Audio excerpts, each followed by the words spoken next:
Bonjour à tous bienvenue sur Reds League. Aujourd'hui, on se retrouve pour le point mercato numéro 4, les amis. Juste avant que la vidéo ne commence, n'hésitez pas à lâcher un like, à vous abonner si ce n'est pas encore fait, à commenter, les gars. Franchement, j'insiste, commentez, n'hésitez pas. Moi, je lis tous vos commentaires. Vos avis m'intéressent beaucoup, voir un petit peu ce que vous en pensez. Donc, n'hésitez pas à commenter, à liker, ça aide énormément la chaîne. Et si on veut être nombreux pour la saison prochaine, encore plus nombreux du moins, il faut vous abonner, il faut liker, il faut commenter, les gars. Merci du soutien. On passe directement au point mercato numéro 4. Donc les amis, on fait un petit point mercato, des éventuels départs, des arrivées. En tout cas, on a de très bonnes nouvelles. Ça serait une équipe incroyable, les amis. Je pense même pas qu'on a idée de qu'est-ce que ça peut devenir Liverpool. Au niveau des arrivées, on a Wirtz, ça on sait. On a Frimpong, ça on sait. On a Kerkez qui s'est ajouté. On le savait, mais là c'est officiel. Donc voilà, on a nos 3 joueurs recrues. Peut-être, pourquoi pas, un Guéhi. Pourquoi pas? Ça serait intéressant pour 40, 45 millions, 30 millions à peu près. Ça serait vraiment très intéressant. C'est un joueur qu'on voulait déjà, je crois, il y a 2 ans, mais il coûtait 80 millions. C'était beaucoup trop cher. On n'a pas sauté dessus. Mais en tout cas, on nous parle d'un éventuel Guéhi, les gars. Donc franchement, si on a un Guéhi qui vient dans l'équipe, imaginez juste le tournus qu'on peut faire défensivement.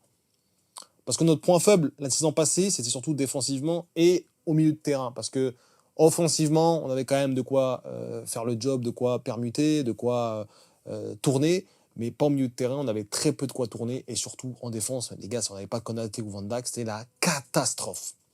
Donc là, aujourd'hui, ce qui est bien, c'est qu'on peut vraiment se dire, ok, on a vendu Quensa qui pour moi n'était vraiment pas rassurant, les gars. Franchement, Quensa, il y en a beaucoup qui le défendaient. Alors ok, il a fait de belles choses sous Klopp, il a marqué des buts en plus.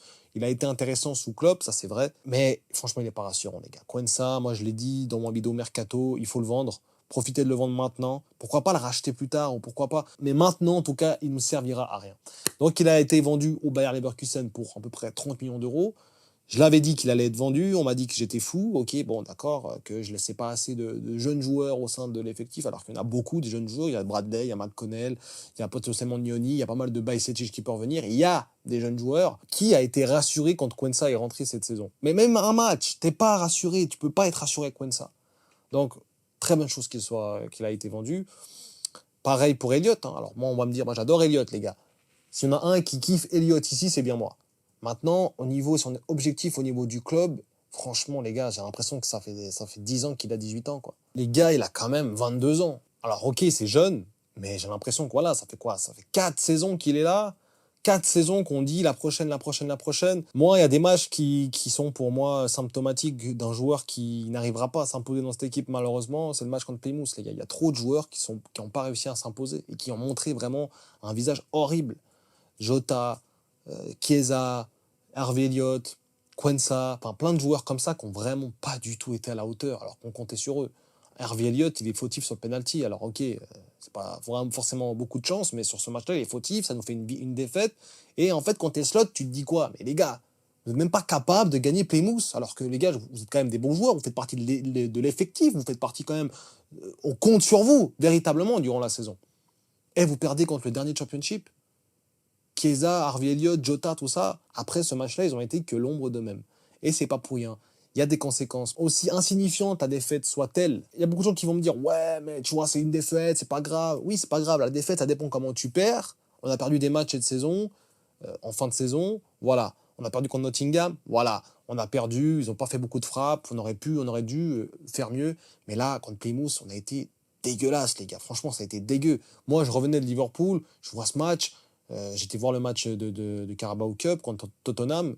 Quelques jours après, il y a le match de FA Cup contre Plymouth. Mais j'étais dégoûté, les gars. Alors même que si c'est un petit match, mais j'étais dégoûté de voir Chiesa pas passer un rythme, de voir Jota qui en place pas un pied devant l'autre, de voir Harvey Elliott qui franchement ne sert à rien, et voir Quensa qui franchement n'est pas rassurant, même sur coup de pied arrêté. Donc tout ça m'a amené à dire aussi que je pense que Slot compte pas énormément sur Harvey Elliott pour la saison prochaine. Quand tu as un Wirtz qui arrive, tu te dis que Elliott il aura jamais de temps de jeu, les gars. Donc on parle de Elliott à Brighton pour 40 millions, il faut le vendre tout de suite. Même si moi je suis un grand fan d'Elliott, t'as Wirtz, t'auras Szoboszlai à ce poste-là, sûrement. Pour moi, il y a peu de chances que tu puisses jouer. Franchement. Franchement, il y a peu de chances. Donc au niveau des départs, pour moi, Elliott, Quensa, c'était des joueurs que je voyais partir dans mon mercato, qu'on m'avait dit que non, ils vont pas partir, machin, il faut pas qu'ils partent, machin.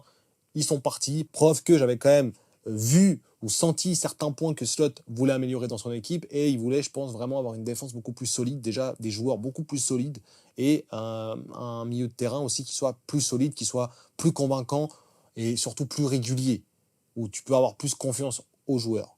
Voilà. Donc je ne me suis pas trompé à ce niveau-là. On a également un départ, le fameux départ Darwin Núñez, les gars, qui est vu du côté de Napoli. Apparemment, c'est presque fait. Moi, je le vends tout de suite. De toute façon, Núñez, voilà, on a donné la chance qu'on lui a donnée. Quoique, avec ses cheveux courts, peut-être que ça peut faire un renouveau, les gars. Vous savez, une coupe de cheveux, ça change des fois pas mal de choses. Regardez ça là, cette saison. Mais pour moi, Núñez, il n'a pas fait son temps, parce qu'il n'a pas eu de temps. Mais pour moi, il n'a pas été à la hauteur d'un joueur de Liverpool, d'un neuf de Liverpool. Alors que même, je suis persuadé qu'il a des qualités vraiment propres à lui et que assez peu de joueurs, des qualités athlétiques comme il a lui, une qualité de vitesse, de course. Mais au niveau de la finition, ça pêche beaucoup trop. Tu peux pas compter sur lui pour gagner des trophées. Donc, moi, je le vends à Napoli. J'ai vu qu'il y avait des petits discours là, comme quoi Osimhen échange. Non, Osimhen, je le prends pas, les gars. Je vends Núñez 70 millions. Je prends cet argent pour m'acheter un vrai neuf. Voilà, tout simplement. Un neuf qui pourra, en tout cas, sur qui tu pourras plus compter. Moi, je pensais à des Mateta, des joueurs un peu sous-cotés comme ça, mais des joueurs qui vont te faire du bien quand ils vont jouer, les gars. Franchement, un Mateta en pivot, c'est incroyable. En plus, quand on voit comme il jouait Wirtz, on verra. Je ferai une vidéo pour mon avis sur comment Slot va jouer la saison prochaine. Mais pour moi, il faut un joueur de pivot. Parce que tu as des joueurs qui prennent la profondeur. Et quand on voit l'équipe dans laquelle évoluait Wirtz avant, Bayer Leverkusen, tu avais quand même un Boniface qui est capable de faire les deux. À Liverpool, tu avais un Firmino, tu avais un Jota. C'était complémentaire dans le sens où Firmino avait vraiment un décroché et Jota était plus un point de fixation.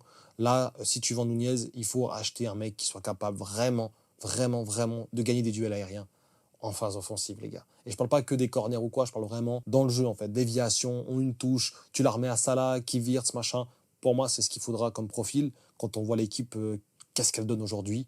Donc voilà, on verra bien. En tout cas, Núñez qui part à Napoli, je dis oui. Voilà, désolé frérot, mais là, là on a la dose. On a notre dose de toi, donc merci pour tout.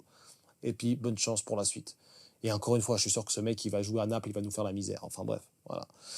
Ça, c'est très bien, ça c'est dit. On a également des rumeurs d'arrivée également, comme un éventuel Malik Fofana, les gars, de Lyon. Alors moi, 80 millions, c'est beaucoup trop cher, les gars. Franchement, pour le joueur que c'est, alors c'est un bon joueur, mais 80 millions, les gars. 80 millions.